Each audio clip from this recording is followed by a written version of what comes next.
English stories. The Sword of Peace. Once upon a time there was a precious sword.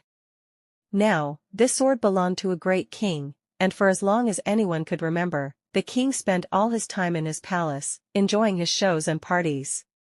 One day a great dispute broke out between this king and the king of a neighboring country. It ended with both declaring war. The sword was greatly excited at the prospect of taking part in its first real battle.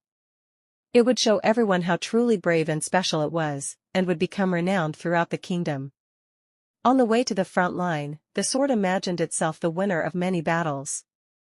However, when they arrived, the first battle had already taken place, and the sword got to see the results of war. What it saw had nothing in common with what the sword had imagined. No elegant shining knights, triumphant, with their weapons gleaming in the sunlight. Instead, all the sword saw was broken weapons, and hordes of hungry and thirsty men. There was hardly any food left. Everything was covered in dirt and shrouded in a disgusting smell. Many were half dead and scattered on the ground, bleeding from multiple wounds.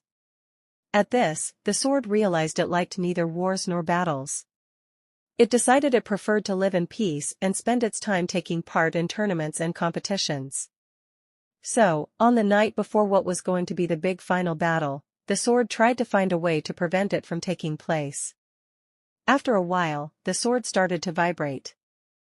First it gave out a low buzz, but this gradually got louder, until it became an annoying metallic noise.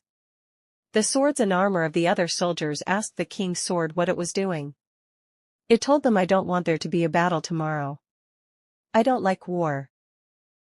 One answered, "No one likes it, but what can we do?" "Make yourself vibrate, just like I'm doing," said the king's sword.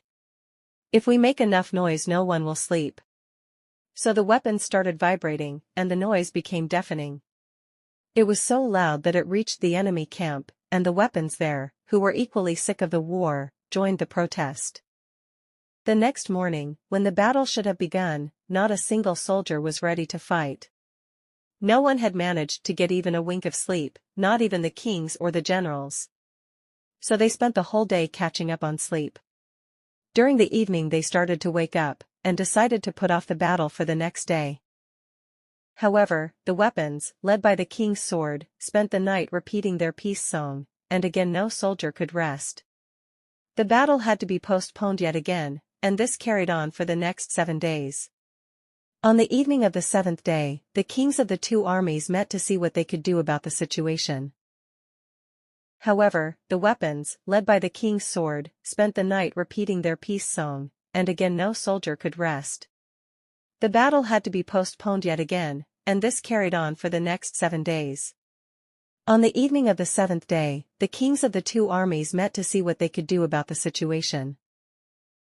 Fortunately, they forgot their old disputes and they put an end to the war, each returning to their own land with the double joy of not having had to fight, and having regained a friend.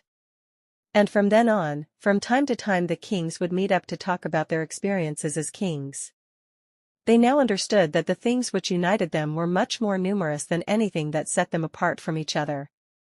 The moral of the Sword of Peace is that true leadership and strength lie not in wielding weapons or fighting, but in choosing peace and compassion.